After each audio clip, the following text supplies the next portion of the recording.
bu ñu fàtte ni Sénégal dafa am en réalité ñetti instrument wala ñetti cercle d'éducation yoo xam ne ñoo fi tase. Le premier c'est le cercle ancestral et traditionnel. bi nga xam ne dafa sukkandiku ci ay valeurs ancestrales ak suñu histoire pour tàggat nit ñi. cercle boobu cercle bu am solo la. cercle bi nga xam ne dama gëm sax ni jamono bi on l'a tellement délaissé et mënuñu def un développement sans nous appuyer sur cet héritage là historique ancestral et culturel. mu am un deuxième cercle bi nga xam ne marqué par l'école islamique maanaam islam daf fi teel a dugg ndax ñun au Sénégal depuis l'année 980. l'islam mu ngi fi maanaam l'islam def na fi lépp 1000 ans. ñu bëri dañoo yaakaar ni l'islam mu ngi ñëw ak avènement tarixa yi mais c'est faux. l'islam a fait plus de 1000 ans au Sénégal te islam ay jaasi dugalu koon Sénégal c'est des commerçants qui étaient venus nit yi am liberté ak xel bu sell xam ne lii wér na. gars yi adopté ko épouser ko di ko doxal donc. Le cercle de l'école islamique a produit d'éminents intellectuels et avant-gardistes, de grands combattants. Tous les djihadistes, tous ceux qui ont été résistants, en réalité, école boobu moo leen nampatal. Donc l'université de Pire bokk na ci université yu jiitu yi nga xam ne macha allah les grandes révolutions bu Malick Sy à Bundu wala bu Thierno Souleymane Baal. li yëpp c'est bien avant la révolution française. Les musulmans ont porté des combats pour abolir l'esclavage, pour la démocratie, pour bañ la mauvaise gouvernance et cetera. mu am troisième cercle bi nga xam ne nag c'est l'école française l'école de Jules Ferry école bi wax dëgg yàlla ku xool li mu def Sénégal maanaam yàggu fi li ba mu fi njëkk tàmbali li njëkk briller ci école française mooy l'école des fils d'otages bu nekkoon Saint-Louis bi nga xam ne tubaab ba mu koy créer c'est dans une dynamique d'endoctrinement et de domination moo tax mu doon nangu doomu kilifa yëpp yi nga xam ne il les avait vaincus jël seen doom tàggat leen jox ko sa culture et sa civilisation yóbbuwaat ko ci localité am pour mu nekk un administrateur pour tubaab bi donc tubaab mu ngi doon waajal instant yooyu daggati Sénégal avec des cercles am ay commandants de cercle am ay chefs de canton yi nga xam ne yëpp c'était le relais de l'administration en fait française territoriale donc ñetti écoles yi dañ fi nekk am ci benn école bi nga xam ne dafa xeeb ñeen ñaar ñëpp gëm ni moom kese baax te moo jag mooy l'école française ndax bokk na si li ñuy tàggatee ku jàng si école tubaab dafay gëm ni képp ku jàngul école française muusoo te amoo xel. lii moom c'est une tare bi nga xam ne congénitale à l'école de Jules Ferry. xeeb na kenn képp ki nga xam ne amul diplôme et chaque fois damay wax ne nous avons beaucoup de diplômés dans ce pays mais nous avons peu d'intellectuels. ndax l'école islamique moom tàggatul ay diplômés day tàggat des gens yi xam ne utiles pour la société des gens droits et honnêtes des gens yi xam ne qui ne vont pas gêner la société. donc aujourd'hui nag dafa jot ñuy wax doomi daara yi. jël seen responsabilité parce que sëñ Babacar da ngay xool depuis 60 ak léegi le Sénégal a essayé le modèle socialiste ça a échoué Sénégal ba léegi bougé wul on a essayé le libéralisme depuis ñoom Wade ak ñoom Macky doxul les progressistes les marxistes les trotskistes ñëpp ils ont essayé dëkk ba léegi bougé wul on a essayé le régime parlementaire avec le président du conseil lépp doxul on a essayé actuellement un régime parlementaire beaucoup plus élargi bu jege sax régime présidentiel ba léegi doxul donc lenn mooy Sénégal yi nga xam ne essayé guñ ko mooy jàngale l'islam maanaam nan la l'islam tabaxee dëkk et wax dëgg yàlla kenn ñemewul weddi ni l'islam dafa am un projet de société ndax yonent bi sallallahu alayhi wasallam c'était pas juste un prophète bu nekkoon ci jumaa ji di julli yonent bi sallallahu alayhi wasallam il était porteur d'un projet de développement il a administré une cité nekk un chef d'État yor Médine nekkul woon dara mu yëkkati ko ba Médine nekk une puissance respectée dans le monde bu nekkoon di jëflanteeg ñoom Kisra di jëflanteeg Byzance di jëflanteeg mboolem empire yi nga xam ne yu amoon benn certain niveau de civilisation ñetti saa sama yëkkati na umma bi ci wàllu boobu donc ñun on sait que alxuraan su ne maa faratnaa fil kitaab min shay yàlla ne man bàyyiwuma dara dañoo gëm ni le modèle de développement économique le système politique adéquat le modèle environnemental le modèle écologique modèle yi yëpp yàlla jox ñu ko ci alxuraan ñun la ñu nax ba gëmloo ñu li tubaab bi andi kese moo baax ba tax jëfandikoo ñu ko donc aujourd'hui nag nitu daara yi ils sont dans leur droit de dire que nag attention ñu jàngee ci école Jules Ferry sàcc nañu y a tellement de scandale yàq nañu dëkk bi bougé wul te ñun ñu jéem a góorgóorlu jéem a jouer suñu rôle en tant que ñi nga xam ne jàng nañu économie jàng nañ droit ingénieur agronome et malheureusement Sénégal képp ku jàng avec la langue arabe rek pour ñoom arabisant alors que l'arabe est une langue bi nga xam ne de savoir bi nga xam ne y a des matières yu gars yi di jàngi ci université yi gars yi dañoo dem am bac arabe dem defi ji ay ingénieurs agronomes ils sont aussi valables que ñi jàngee ci école tubaab bi y en a qui ont fait la littérature mooy adab am na ñi nga xam ne ils ont fait les sciences mais ils l'ont fait avec la langue arabe lii nag complexe bi nga xam ne nos politiciens du début de l'heure ñoo ko créé woon ndax aujourd'hui sëñ Babacar ku dem Chine jàngee foofu agronomie wala élevage wala science on t'appelle pas chinisant. dañuy ne kii intellectuel la il est ingénieur. quelqu'un bu dem États-Unis jàngee ko en anglais on l'appelle pas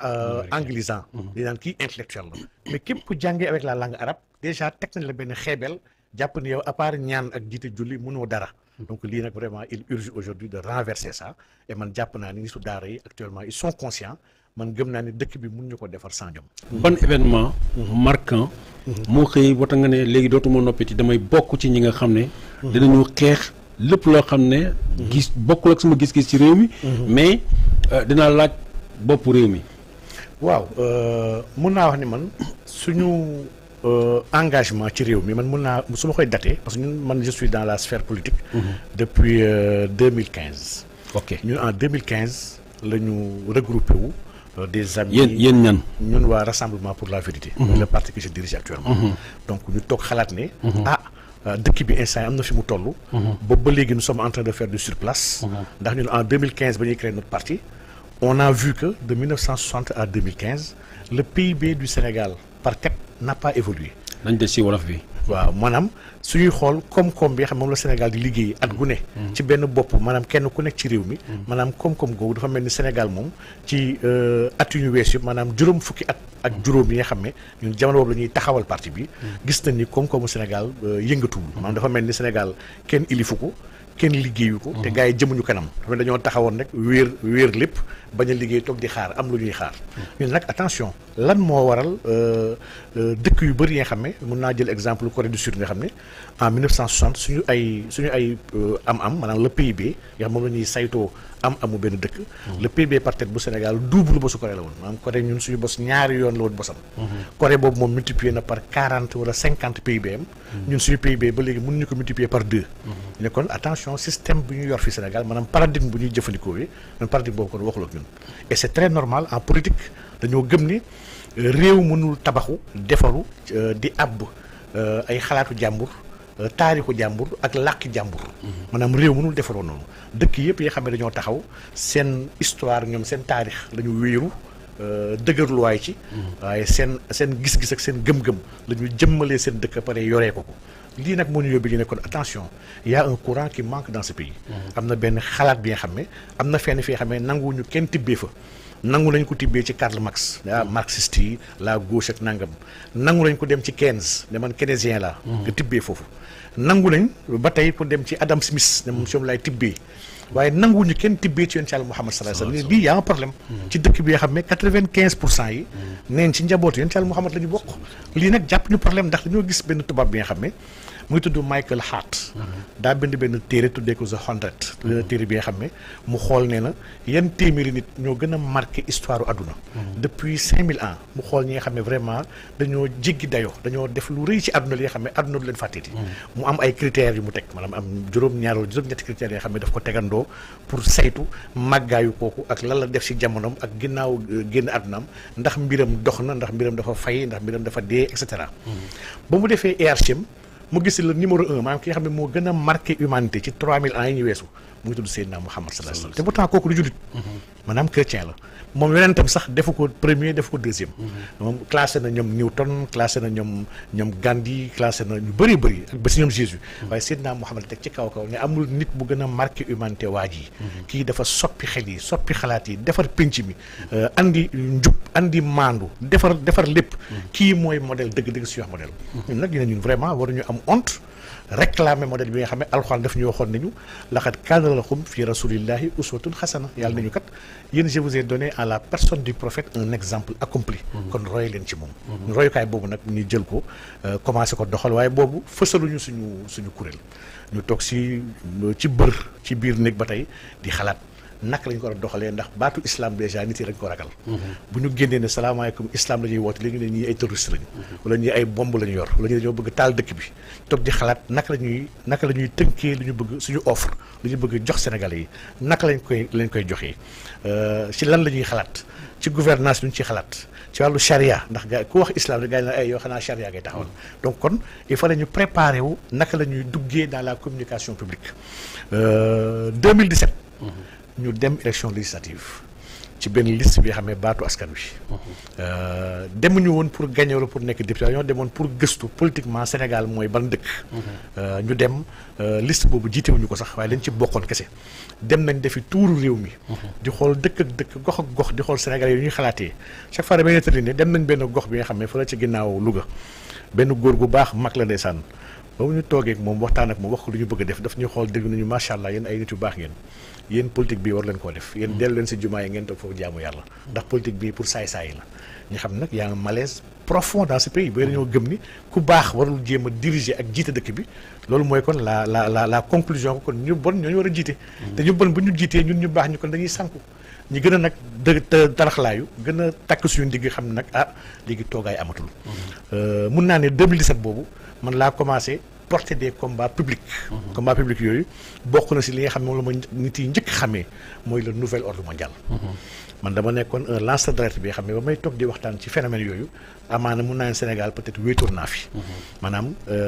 les lobbies francs-maçons au Sénégal donc bokkoon naa si nga xam ne ñoo commencé di ko tasaare di ko waxtaanee di wax nu franc-maçonnerie bonee ak naka lay def pour jiite réew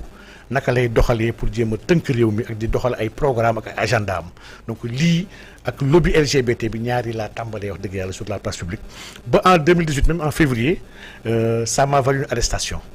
ñu jàpp ñu fekk jamono boobu Rihanna ñëw fi ak Macron ñëw fi ne plan mondial pour l'éducation ne ñun éducation ñun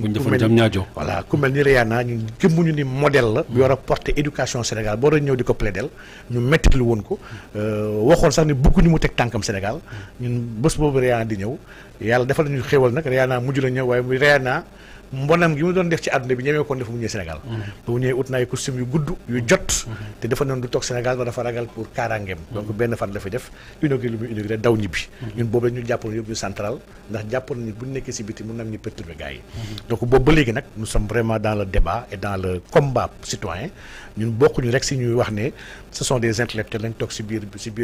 plateau yi su amee lu ñuy wax ñuy wax ko bind ay article dañoo gëm ni le combat doit être entier et intégral